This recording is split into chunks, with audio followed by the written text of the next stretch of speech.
Great. I have a couple of questions for my panelists. Just in case you have further questions, please raise your hands. The first question is for Tim. Tim, what's your comment about this big diversity of approaches to quality? Okay, 100% filtering at the source in Germany. Something in between, a centralized check, but basically on a sample rather than on a punctual check. And the UK approach in which quality is, after all, an ex-post verification of eyeballs volume. So what's your comment about this different approaches? And I think, a couple of things. One is the actual process, I think, is very much linked to the jurisdiction that you're in, and I don't think there is a one-size-fits-all solution for everybody. Yeah. And it needs to fit with what works in the country, often with its legal system and other things like that. I think the second question is, I'm not aware, and I'd be very interested, because we want to do some work in the UK on this, if anyone has ever done a study on whether one system is better than the other. Right? In looking at different aspects of both quality, but then also of ease of doing business. I mean, we did some work a few years ago looking at, not in the same level as Rico's done, at the quality of some of our postal address information. Yeah. We did a comparison with Experian, the information they hold, etc. And the address quality was in the 90s. I don't think it was quite high as 97%, but I think it was around about 92, 93%. Now, whether it's the same for other bits of data, I don't know. But I'm not aware of any study that's done to look at whether one system is inherently better than the other. But I think it's what works in the country, and there are advantages and disadvantages to each. You know, invariably, the more checking you do, if you have to go to see a notary or turn up in person, then there is more cost to the individual. And what's then the knock-on cost to the economy in terms of ease of setting up a business or time that entrepreneurs could be doing, actually creating economic value, and the cost of that as opposed to potentially the cost of quality if the information isn't quite as accurate. And I'm not aware of any studies to look at it. As I said, I'm a believer. I mean, it's a bit like saying, is Wikipedia better than Encyclopedia Britannica? Yeah, well, there have been studies on that, and the quality is on par, indeed. Exactly. It comes back to the many eyes looking at it, and that only works if you've got lots of people looking at it and giving feedback, as opposed to people doing checks up front. And I think it's also that it's the challenge ongoing of keeping that information current and up to date. Yeah. How many systems do lots of checks at the start, but then how many checks are being done every year, every month, etc., around the information on the register? So, Chris, up to you. What's the right trade-off between, this legitimate request for reliability, trust, filtering, and quality, and openness? Of course, I mean, your statement is that openness generates positive externalities by far and better. There's no objection about that, okay? Then the problem of trust and quality comes in, and you have different cultural, different legal system. Is there any equilibrium point? Is there any place where your approach can be somewhat merged with a more centralized principle? So I think that I don't think it's necessarily an either-or. So I would say that even if you have ones where there is a high degree of manual intervention, for example, with notaries and so on, there will still be data quality problems. There will still be data quality problems because actually there are bent lawyers. Essentially, there are criminal. There are in every single system you will have problems to do with errors, to do with people breaking the law as well. And particularly when we start to get to companies used for criminal ownership and for secrecy things, there will be aspects there. On the other hand, the sort of thing of address checks, for example, then a lot of this can increasingly be done automatically as you enter the data. So, first of all, there's two issues. One is the validity, and the other one is verification. So, does this address exist, for example? Now, and if you are a director, then are you really, and you are saying your name is John Smith, are you really John Smith? Now, increasingly, these sorts of authentication things can be tied in with other authentication systems and other checks. And I think that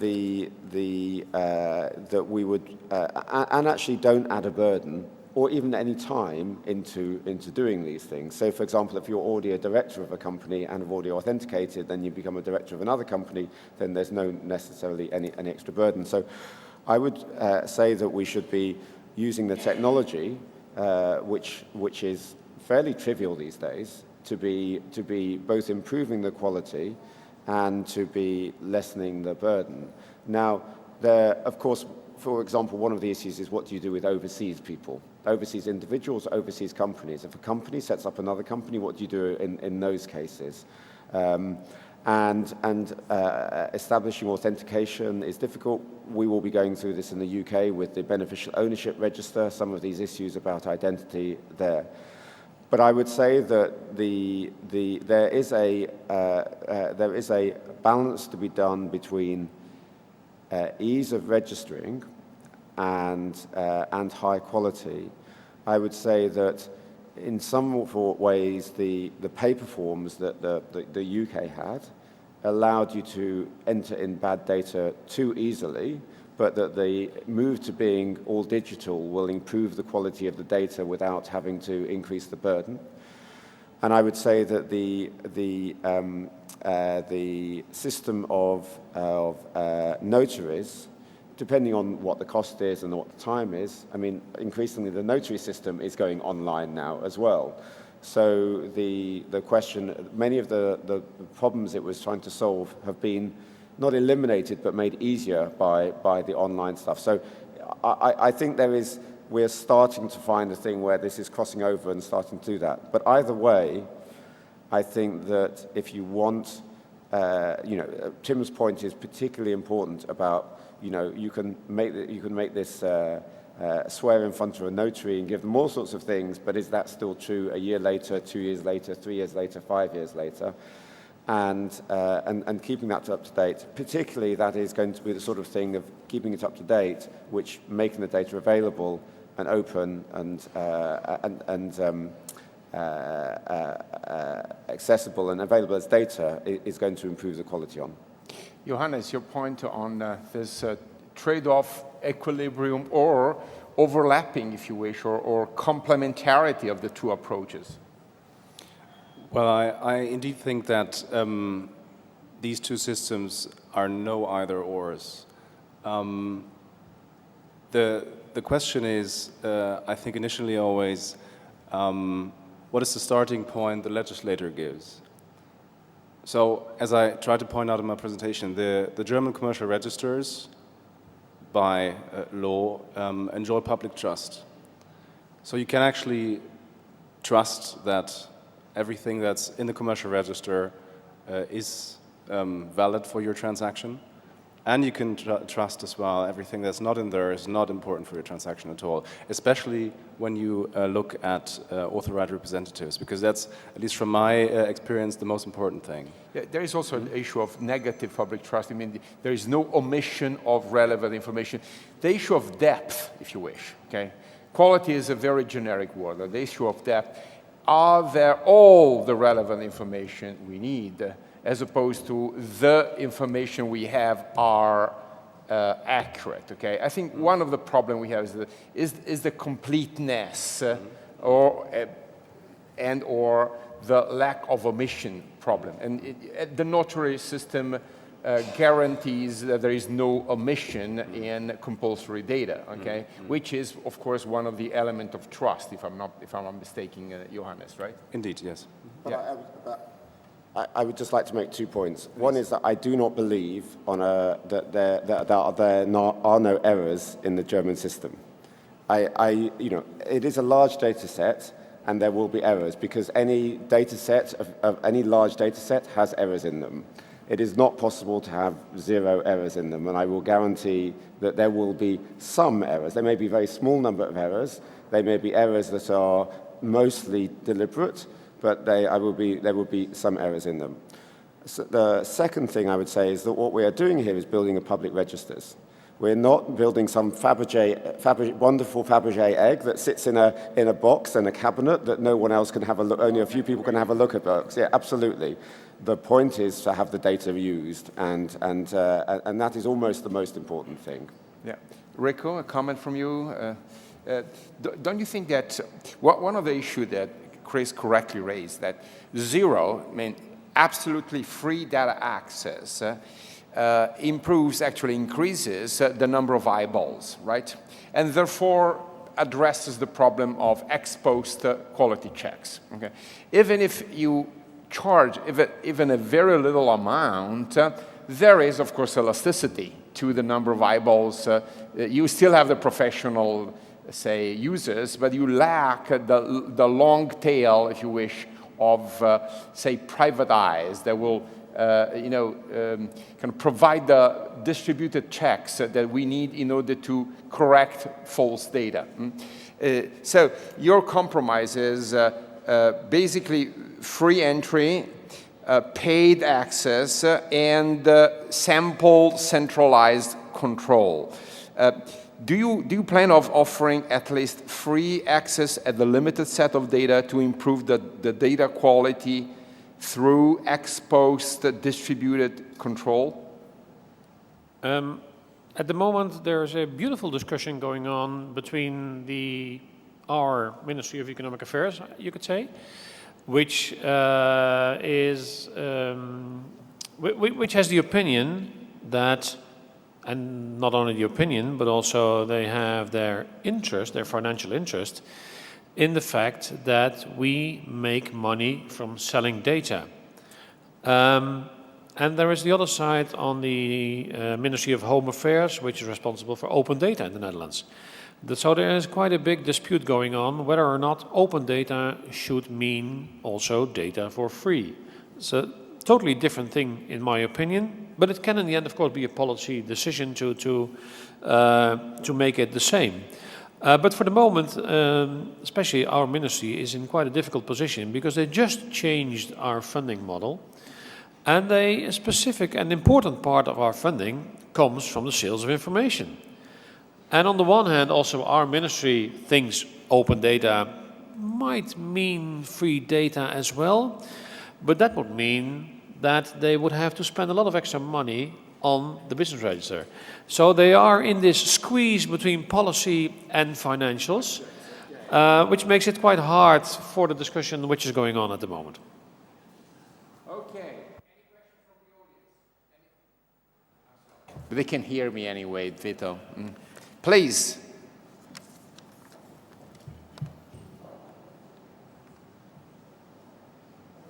Andres Silla from Spain. Well, I have to make a few comments about the interventions to the old table. First of all, I think one of the words we have heard this evening more often is the word free, right? Free data, free information, free. I mean, anything is free. So I think the business registers, public business registers that are represented here should have a budget of several million of euros, even hundreds of millions of euros. So I think that it has a cost. So the question is not that it is free or not is free. I mean, it can be free, the selling of the information, but the cost of the registry is always there. And there is a policy question about if you want to hold that cost for the taxpayers or for the users of the register. In a few countries, the policy is to hold it by the taxpayers, and in other countries is to hold that cost by the users. I mean, it's a political option, as good one or the other. I mean, that's a question. The second point I want to remark is that we should not identify open data with free data. Open data is data that is available to everyone. Even you have to, you can have to pay a big or small amount for that data, but that's open data. So that's not identifiable open data and free data. And the third point I wanted to remark is that that there is a need, a crucial need for business, international business and national business, is to have a good quality data. I mean, reliable and with legal value data. So people is ready and is glad to pay a price for that reliable data. So this evening, I've heard a previous panel, the expression business data industry or something like that. I mean, there is an industry about selling data. So that means that there are people that are ready to pay for the reliable and good information coming or from the public businesses or from the private companies. And also, it is a political decision to provide from the public registry reliable and legal value data at a price, or give maybe less value data, and that can be complained with a private company that can handle and resell that data. In my opinion, the better system is that one that the state provides good quality data, because that is with legal effects, with the cover of the law, and besides normally is a much lower price than the private company can provide. Thank you. I don't know whether there are comments here. Please, yes. But open data are here to stay. We have not been talking about open data 5 years ago, but I think Tim's remark is quite there. I mean, it's about 2-3 years that's the issue. Okay, whether then pricing or charging depends on legal structure, habits, quality, standard. I think this is still open. Still, say, debatable, okay? But open data are here to stay, definitely. I don't know whether you want to comment briefly, Chris. Just briefly. Firstly, please let's not try to redefine what open data means. There is a definition that's accepted by all the major governments, by the European Commission, by the World Bank, by the G8 and so on, where we have defined what open data means. Secondly, on the issue of business models, I really hate, as a citizen, I really hate having state entities talk about business models. We should be talking about funding structures. Of course, these things need to be funding, but they're not businesses to be run as businesses. They need a mechanism for funding. Now, actually, the point about the registers, why do the registers exist? It's because the companies who are formed, we need a record of these things that have been formed. Now, the people who benefit by having a company formed are the people who set up the companies. And I have set up many companies, and I am happy to pay as a result of that. If we did not make the data available to anybody whatsoever, there was no website, there was no data feeds, there was nothing, we would still have all the costs of the register. The cost of the register is the cost of accumulating the data. Now, if you then said, okay, we've got a radical idea, we think that the people should know about this data, then they could do every day, actually as Latvia is doing, they could do every day a dump of the database as files, and it would maybe cost them a few €100 a day. And so essentially zero, and they would have far more people using it. And we're talking about non-rival goods here, essentially. This is, you don't increase the cost the more people use it. In fact, you increase the benefits. Now, actually, what is more expensive is actually building websites to do it, doing all sorts of filtering and doing those sorts of things. But actually, the cost of making zero is actually going to be far less than the cost of selling the data. So if you could say, well, we can make this available for 1 cent each, but actually we're going to make this available for €100 because actually we need all these people to handle the transactions and doing it. So really, there is no the cost of doing this, of making this data available. It's just the cost of the main cost is actually the cost of collecting the data, and the people that benefit there are the companies. And then finally, I would hope here that this audience is one for people who take their, and I'm sure it's one that take their jobs as public guardians of public goods very seriously. Of course, they have to come up with, for their this is a political decision. And I would hope that they would explain why, that question that I asked Magdalena earlier about what is the public benefit for restricting access to this data. Now, there are questions about how do we fund this. But taking a view that the data should be restricted to certain